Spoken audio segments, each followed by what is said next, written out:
पीले दांत वाली बहू। रंजना कभी ब्रश नहीं करती थी। उसे कितनी बार उसके माँ बाप ने डांटा, लेकिन उसका कोई असर उस पर होता ही नहीं था, जिस कारण से उसके दांत पीले पीले हो जाते हैं।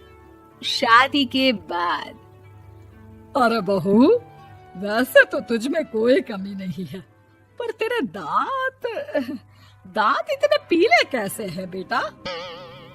कैसे मतलब? कोई सर्जरी थोड़ी ना कराइए। वो तो क्या नाम, मैं ब्रश नहीं करती थी तो पीले हो गए।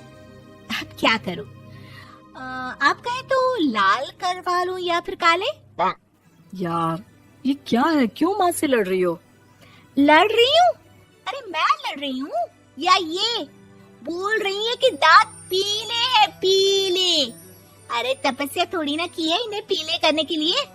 बकायदा ब्रश नहीं किया है 20 साल तक, तब जाकर। छी, कैसी बात कर रही हो? ये उस वक्त तो पीले नहीं थे जब हम लोग तुम्हें देखने आए थे। अरे तब साफ करवा लिया होगा डेंटिस्ट के पास जाकर। अब देखो कैसे पीले पीले लग रहे हैं। रंजना सास की तरफ गुस्से से देखती है। फिर शुरू हो गई पीले पीले पीले। अरे पीले तो तब भी थे जब मेरे हाथ का रसगुल्ला उड़ा उड़ा कर खा रही थी और बोल रही थी, लड़की नहीं गुणों का खजाना दे रहे भाई साहब आप। खैर, अब वो लोग करते भी तो क्या करते, पीले दांत वाली बहू पल्ले पड़ी थी तो झेलना तो था ही। एक दिन कीर्तन में रंजना गाना गा रही थी। अरे कमला बहन, माँ का द्वार है, यहाँ तो सब शुद्ध होकर आते हैं, फिर अपनी बहू को ब्रश भी नहीं करवाती तुम। दूर से पीले पीले दांत भक्ति में बाधा उत्पन्न कर रहे हैं।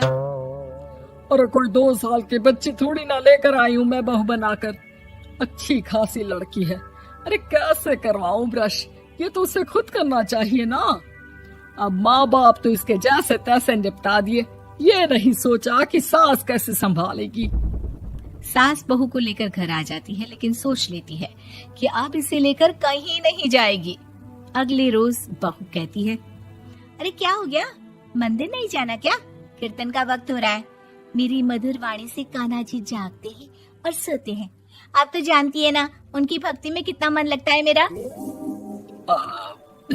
वो क्या है ना, तबीयत ठीक नहीं लग रही है मेरी, आराम करूंगी मैं। तबीयत ठीक नहीं लग रही? अभी तो मिथुन के गाने पर नाच रही थी आप, और अब बोल रही है कि तबीयत ठीक नहीं लग रही।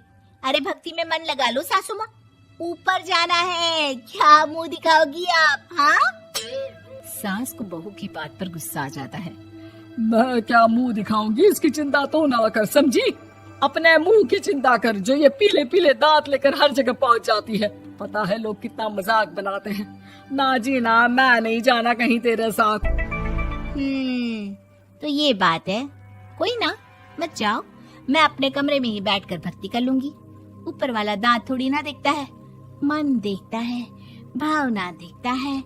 और अरे बस बस, तू सब कुछ दिखा, बस ये सफेद चमकदार दांत ना दिखाना किसी को, है? जा यहाँ से।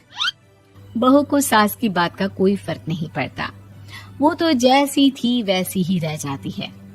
सुबह नहाकर किचन में खाना बनाना, फिर खाना खाना, कीर्तन भजन करना और सो जाना। एक दिन, माँ जी मैं सहेली के घर जा रही हूँ, शाम को लेट आऊंगी। हाँ हाँ तो जाना, मैंने कौन सा तेरी आरती करनी है घर पर बैठकर। रंजना सहेली के घर जाती है, जहाँ वो पार्टी में जाने की तैयारी कर रही होती है। अरे शिखा, कहाँ जाने की तैयारी कर रही है? मैं गलत वक्त पर आ गई क्या? अरे नहीं यार, उल्टा सही वक्त पर आ गया। मैंने ये साड़ी और ज्वेलरी निकाली है यार, शाम को इनके ऑफिस की एक पार्टी में जाना है। बताना कैसा लग रहा है ये सब? नहीं यार, इस ड्रेस के साथ तो वो वाली ज्वेलरी अच्छी लगेगी। हाँ हाँ सही बोल रही है, मैंने ध्यान ही नहीं दिया। वैसे तो हमेशा से मस्त फैशन सेंस रखती है। तो बड़ा जाती होगी ना पति के साथ पार्टी में। रंजना कुछ नहीं बोलती, बस सोचती है कि यार काश ये बात सही हो जाती। पर मैं क्यों नहीं जाती पार्टी में? क्या इन लोगों की कोई पार्टी होती नहीं होगी? रंजना घर आती है और रात में पति से सवाल करती है, एक बात बताइए, आप मुझे किसी पार्टी में क्यों नहीं ले जाते? क्या आपकी यहाँ ऑफिस में पार्टी नहीं होती? पति बेचारा क्या कहता कि दांत पीले हैं तुम्हारे इसलिए। अरे कोई पार्टी होती नहीं हम लोगों के ऑफिस में, तो कहाँ से लेकर जाऊं? और मार्केट, मॉल, कहीं वीकेंड घूमना, कहीं तो। अरे यार, सारे हफ्ते में एक छुट्टी मिलती है, तो सोचता हूँ कि आराम ही कर लूं। क्यों? रंजना मन मार के रह जाती है। पहले कभी सास के साथ मंदिर जाया करती थी, लेकिन वो भी सास ने ले जाना बंद कर दिया। घर बैठी बैठी रंजना बोर हो जाती है। तभी उसे आइडिया आता है और वो मायके जाने का सोचती है। सासू माँ, 2 दिनों के लिए मम्मी के घर जा रही हूँ। अच्छा अच्छा, ठीक है, आराम से जा। और हाँ, माँ से कुछ अच्छी आदत सीख कर आना कि कैसे शरीर के हर भाग की तरह दांतों की सफाई भी जरूरी होती है, समझी? शुरू हो गई ना आप। वो लोग आपकी तरह नहीं है कि छोटी छोटी बात का बतंगड़ बना दे। उन लोगों के लिए मैं मायने रखती हूँ, ना कि मेरे पीले पीले दांत। रंजना माँ को बिना बताए उन लोगों को सरप्राइज देती है, लेकिन जैसे ही वो दरवाजे पर पहुंचती है, अंदर देखती है कि घर वाले कहीं जा रहे होते हैं।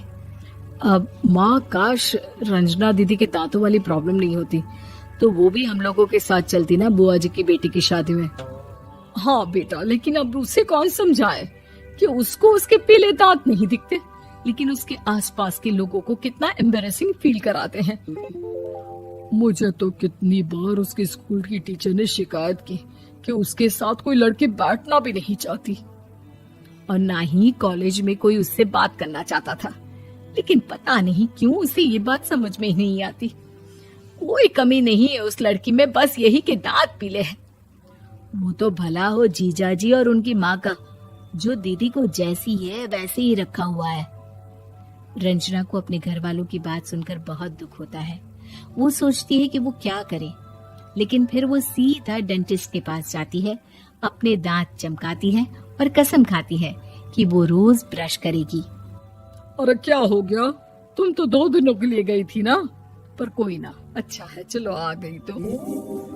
रंजना सास के सामने आकर खड़ी हो जाती है और पूरी स्माइल करती है, उसके चमकदार दांतों को दिखाती हुई। हैं? चले मंदिर। माँ, मुझे माफ कर दीजिए, मैंने आप लोगों को बहुत एम्बैरेसिंग फील करवाया। मैं आज से रोज ब्रश करूंगी।